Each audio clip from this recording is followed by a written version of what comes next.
farm and then hood. Like, it's a strange, like, combination. Like, we'd end up having, like, it was such a mixture. It was like concrete jungle 10 minutes away and farm there, and then we'd all have parties together, and we'd end up having, like, barn parties and, like, dance to Tupac. It was a very interesting kind of, like, combination. I love that. Yeah.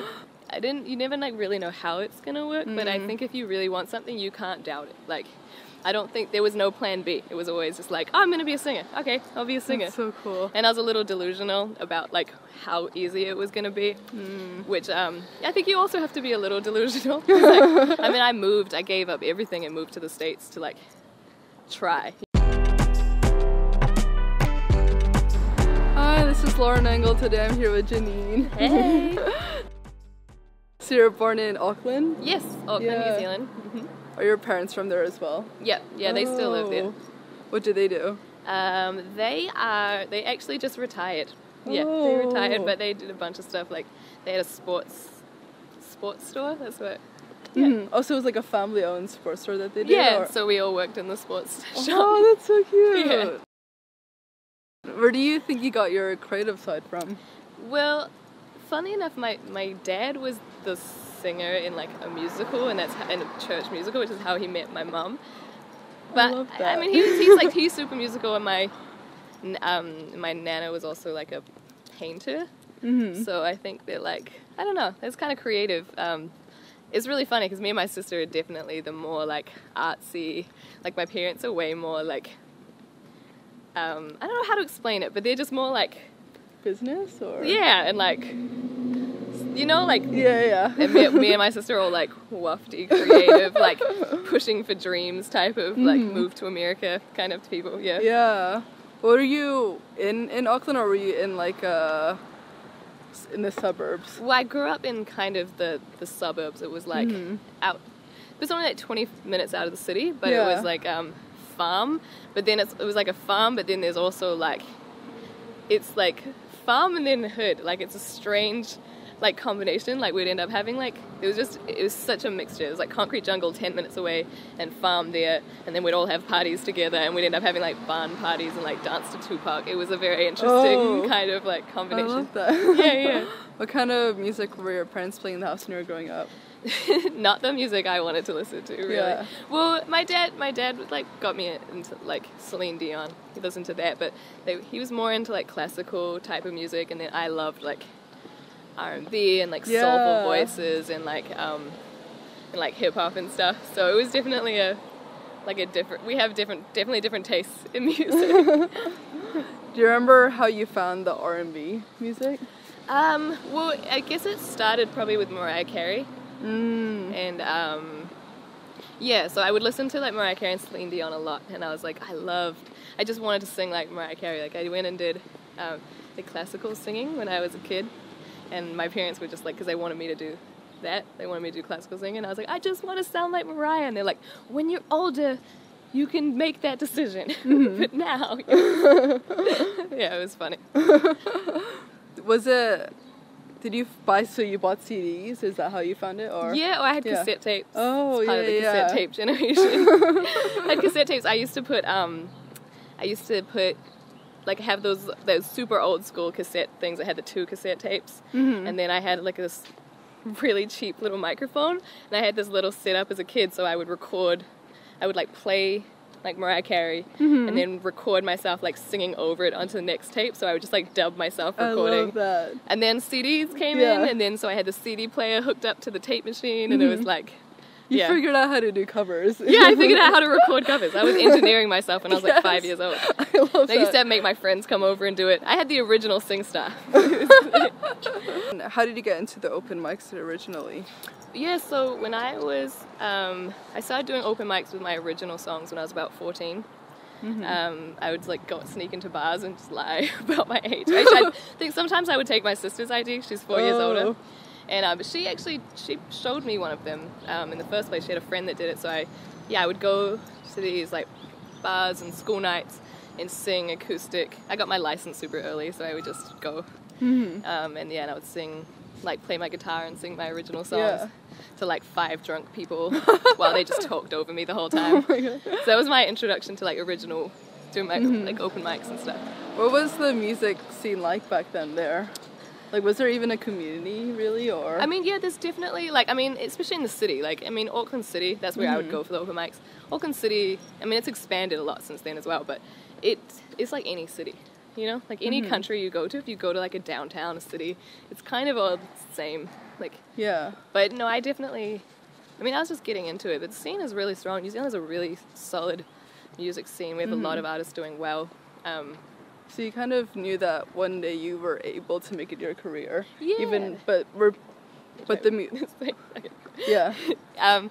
Yeah, I think that you never like really know how it's gonna work, but I think if you really want something, you can't doubt it. Like, I don't think there was no plan B. It was always just like, oh, I'm gonna be a singer. Okay, I'll be a singer. That's so cool. And I was a little delusional about like how easy it was gonna be, which I think you also have to be a little delusional. Like, I mean, I gave up everything and moved to the States to like try, you know, like, and there's been so many things that, you know, I'm glad I went through, but I wouldn't necessarily want to go through again.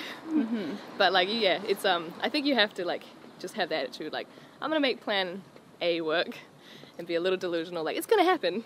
Yeah. And then just keep pushing. You know, and I'm still nowhere near where I want to be, but I've definitely come a long way from when I grew up and started doing open mics and stuff. Did you like school growing up? What's that? Did you like school? Yes and no. Like, I never liked having to be somewhere like, I didn't like the structure, but then when I don't have structure, I want structure. It's such a funny way to be, but I loved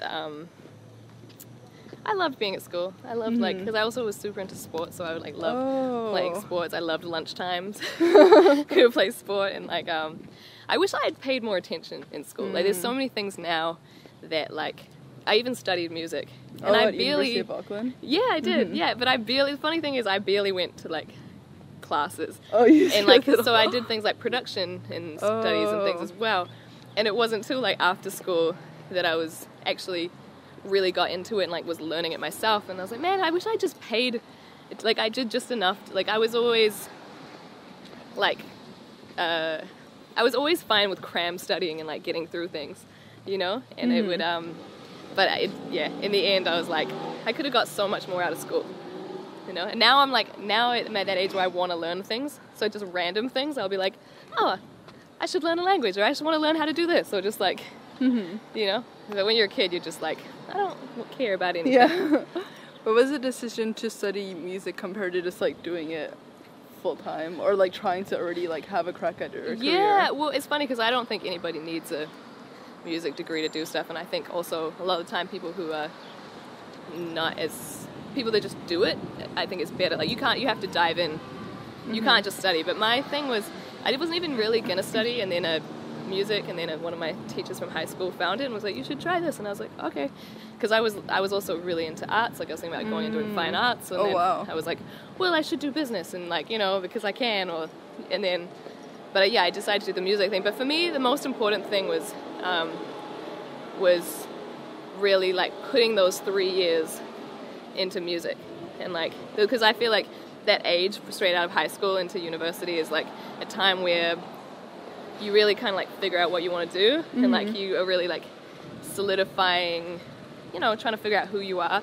And I think just going and doing music every day and being around musicians, but that wasn't enough. You have to do it outside of school. Like, I was booking my own shows, I was making flyers and like putting them up, like old school with the bucket and the paste in the middle of the night. Like, I did every single aspect of it and did the open mics, because there's still people that I went to school with who were even more talented than I am, or like naturally were just really good, but they didn't like work hard, or they're like, how do you book a show? And it's like, there's certain things that school can't teach you. You have to go out and, you know, like, people will do that all the time now. They'll like message me, like, how do you get a record deal? I'm like, that's like the most dumb question. Yeah. I mean, I get it, but it's like, first off, that can't be your goal. Your goal has to be to make good music. And I feel like anyone who wants to be successful is like, you have to do it anyway. You have to want to do it regardless if you ever make money off it or not, because otherwise it's just not worth it. Yeah. You know? And there's just so many factors and so many things that align, but I feel like if that's your only goal, you're not going to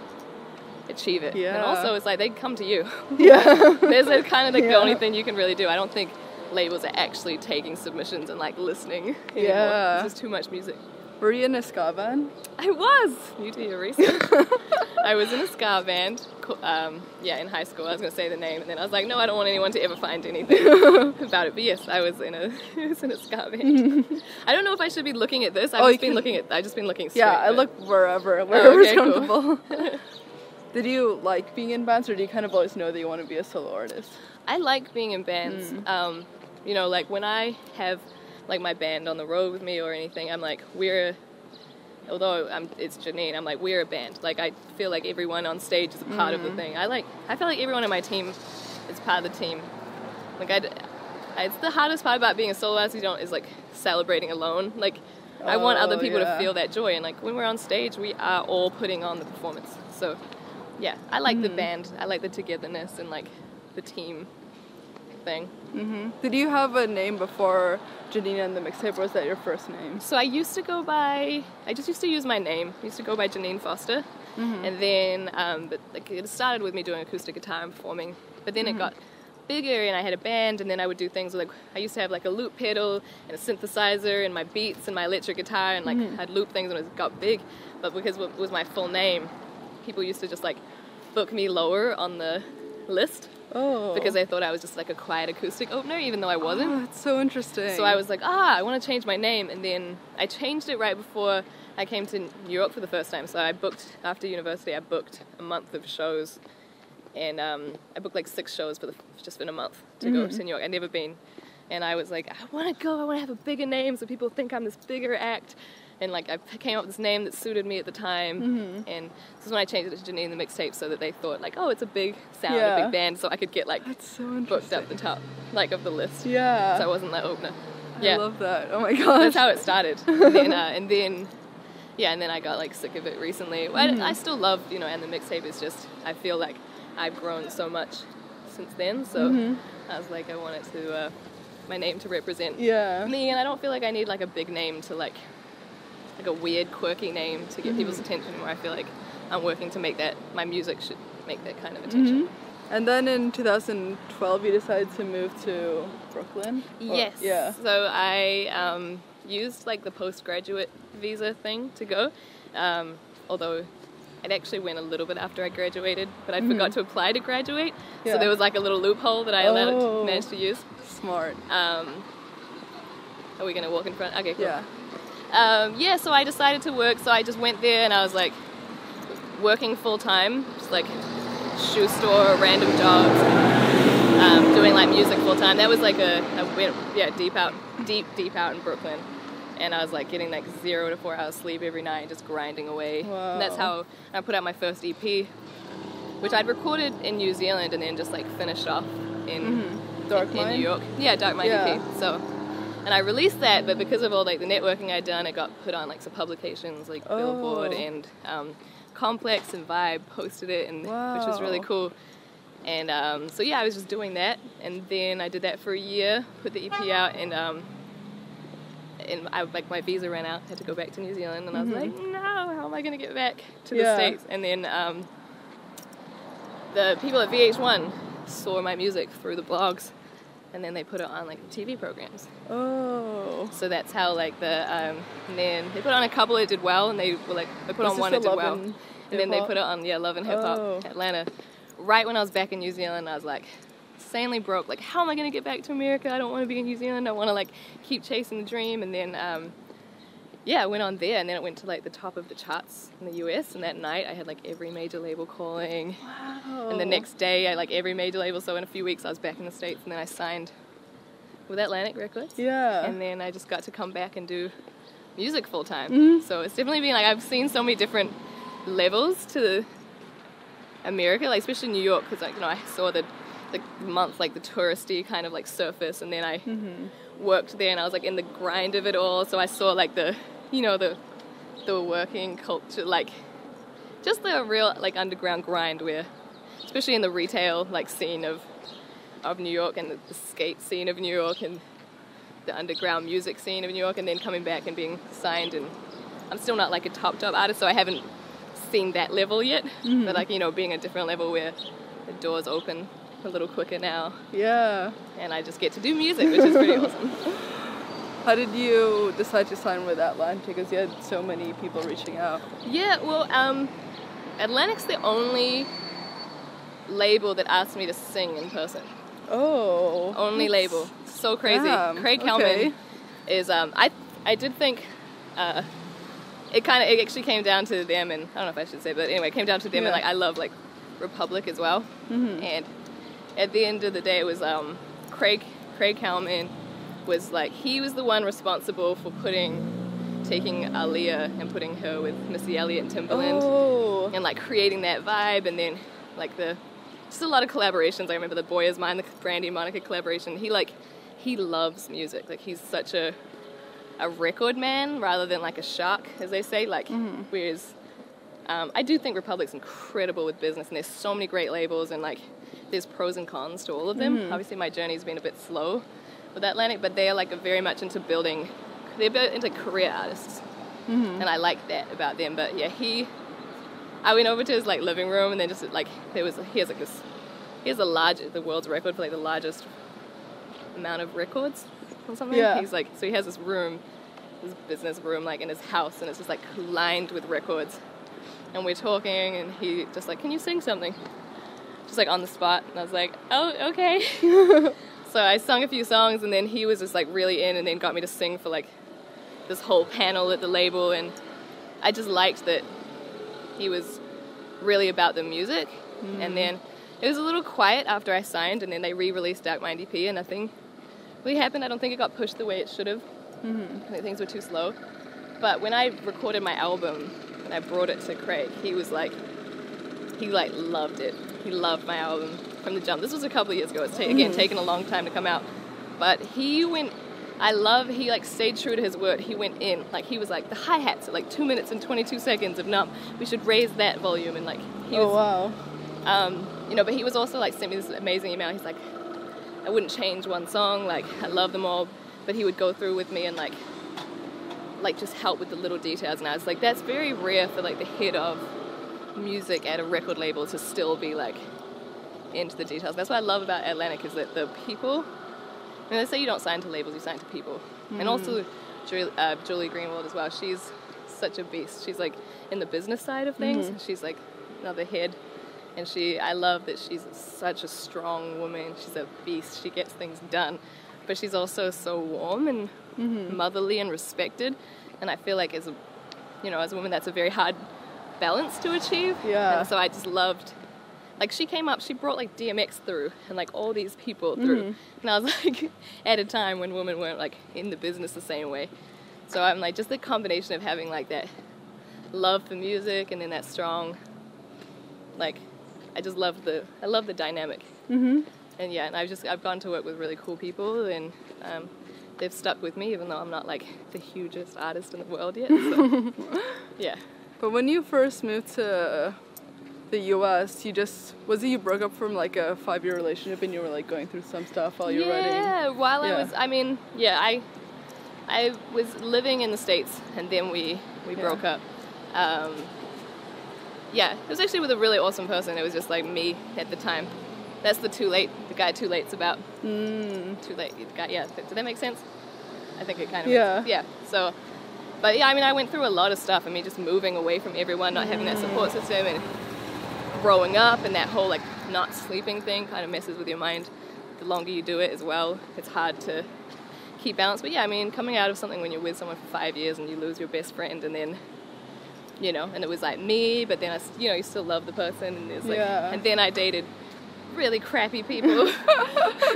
Like, it was like karma being like, oh, welcome to America. Like, it's just one of those things, like, culturally, it's different as well. I feel like where I'm from, usually it's like when people like kind of date, it's like, oh, you're together. Like, that's how it works. Like, it's just like, it's so, I don't know if it's the same now. I've been out of the country for so long, but when I left, it was like, if you start talking to someone, it's just you guys. Oh, it's very serious. And then, yeah, I mean, it's like, well, while you're talking, you're just talking to one person. And then I moved to America, and I'm like, oh, you guys have a rotation. Okay.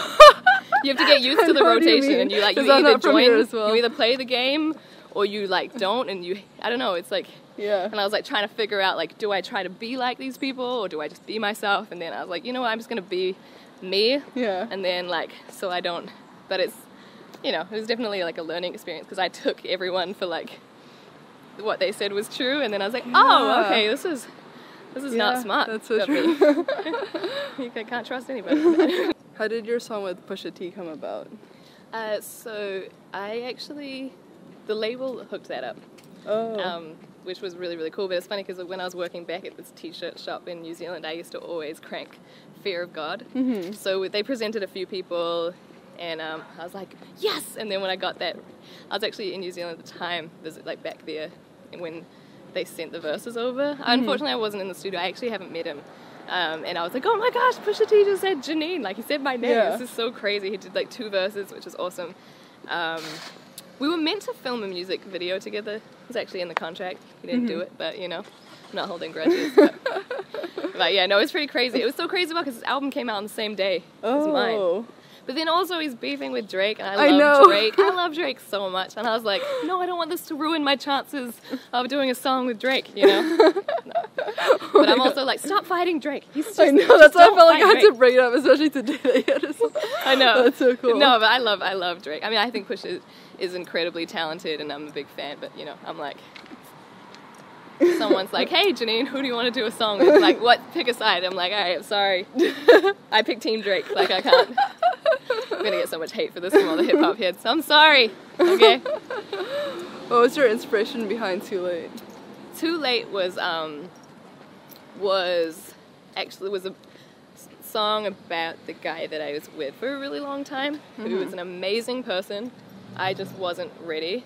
And, like, I let him go, and then after that, it got, like, messy, you know, when you're still, like, talking, but you're, like, it just got, and he was just such a good person, and I know, like, the way, you know, in the end, the way we broke up and things we went through, I was like, man, I feel like I could have, he just deserved really good things, you know, and I feel like you can't ever break up with someone and it's, like, easy, you know, it's not like, but so the song was about me being like, I'd gone through I'd gone through a breakup, and I was just like, I kept dreaming about him. That's how it starts. It was like, I dreamt of you the last few nights, and we made love like our past lives, like felt good to see you again and feel your sun under my skin. It was like that thing of just like, it's been so long. We don't, he's like married, he has a kid, he's super happy, and I'm so incredibly happy for him. Like, he deserves all the happiness in the world. And I feel like, so for me, the notion is like, I think asking for forgiveness is selfish. Apologizing's not. You should saying I'm sorry is beautiful, and you should just leave that. You should be like, I'm sorry. But I think when people are like, do you forgive me? It's like, they're just being like, hey, make me feel better. Yeah, so, actually. And the whole thing is like, I think the guy is an amazing person. Like, we don't talk. It's fine. We're fine. Like, we're left in a good place, and I don't want him. I'm not like, you know, I'm happy with where I'm at. I'm not like, it's not like I want you back at all. It's just that whole thing of like, you know, it'd just be cool to catch up at some point. Just be like, cool. Like, I just miss. Sometimes it's like that whole thing of like, sometimes I miss us. It's not. I'm not trying to do anything, but also like the thing said at the second verse. Like, I'd love to sit down and clear things up. Like, or just talk about music, but it's, what would that do for you now because you have a wife and a child? It's like, it's selfish of me to even reach out to say, hey, like, why would I do that, you know? Like I said, I'm also, like, I'm happy doing me. It's really, like, I'm, like, trying to stress. I'm like, I'm not trying to steal him away. Like, there's nothing that I'm so happy that he's happy. And that's why I'm, like, sometimes it's too late to say, like, it's too late to go in and be like, hey, I'm sorry, or and it's way too messed up to say, like, I love you. Like, you just gotta be like, I'm happy you're happy, and that's why I said, like, don't get it twisted. I'm not asking for forgiveness. I'm just saying I do things a little different. So I'm like, I'm not asking you to be like, you know, I forgive you. I'm just saying, like, you know, like, I wish I'd done things a little differently, but I'm so happy you're happy, and I'm just gonna let you be happy because that's the good thing to do to someone. Yeah. So many people try to mess up relationships and they're selfish. Like, just if you see your ex happy, let them be happy, you know? Just don't try to, yeah. How about for your album, the inspirations? Oh, there's so many different inspirations in my album. I cover new love, I cover breakups, I covered that one, which was a long time, it was like 6 or 7 years ago, so it's really like off the, when I talk about it, it sounds like it's fresh, but no, that's way in the past, it's way done. So about new love, and I also talk about, there's a song, I like writing things that people don't always know about, but I cover like things I cover like abuse in one, I cover like equality. There was a time a lot when I started writing song, we were like marching for Black Lives Matter, because there was just so many like innocent kids being shot. So Wrong Thing is actually about that, but it's just one of those ones that are written, I write things in ways where people can get what they want from it. So I covered like being in love, I covered really messy, bad relationships, I covered the sexual element of it, I covered abuse, and I covered like equality, but there's like all kind of under an umbrella where people will be like, oh, is this one relationship? It's like, no, there's a bunch. Yeah. It's like I took inspiration from like different relationships and different perspectives, because sometimes it takes a little while to be able to, after something's happened, sometimes you can look back on it and be like, oh, I have a different, different people in my lives, different times, they all got a mention. How would you say your music has changed since the early songs you wrote? Definitely more sassy. I love that.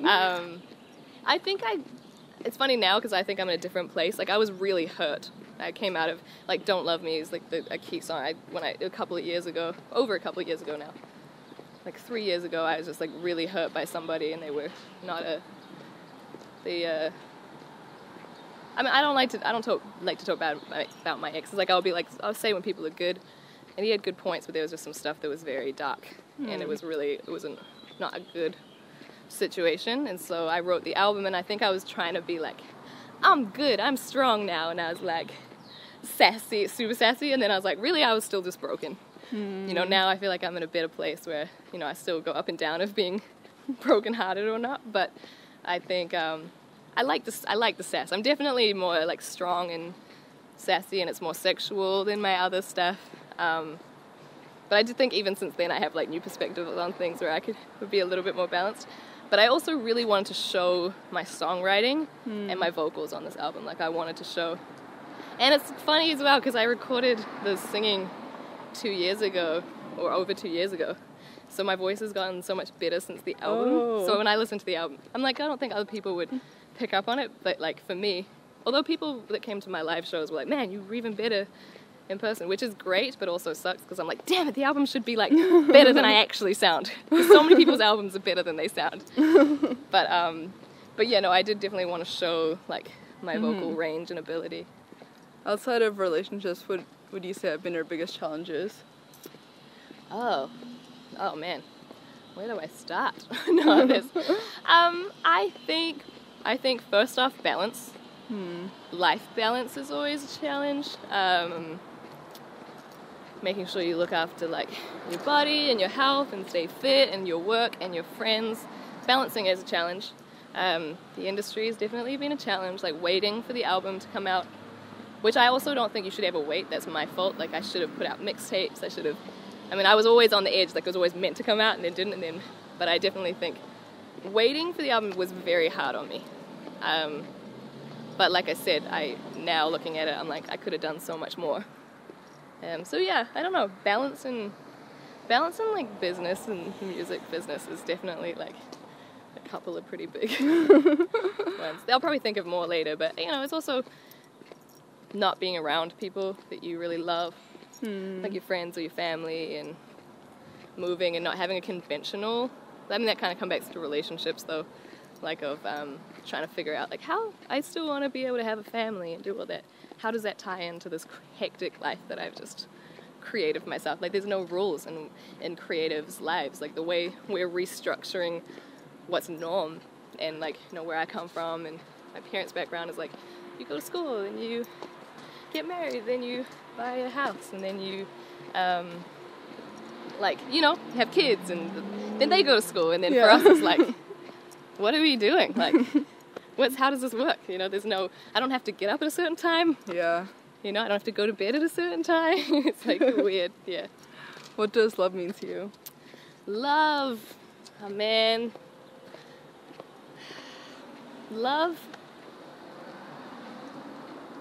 Love is everything. Love's like a feeling that's like not always spoken. Love should make you feel good. It doesn't always. But love should have a good intention. Mm-hmm. Love is always, like I said, love is kind. But love is love, you should love what you do. You should love and be grateful. Love is gratitude. Love is energy. And love should always have good intention. Mm-hmm. Last question, what do you want to be remembered for? Ooh, it's so funny. I was having this conversation with someone the other day, and I was like, does it really matter? Isn't it kind of a little bit like ego-driven to want to be like, have a legacy or be remembered? It's like, I'm gone. But I would love to be remembered for making a change, and I would love to inspire change for the better when it comes to bringing people together, to making people feel better. So that's what I would like. I would like my memory to inspire people to be better, do better, and like have changed people's lives. And for my family to, after me, hopefully give them a better start in life. I love that. Thank you so much. Thank it was you. awesome. This has been awesome. Bye guys.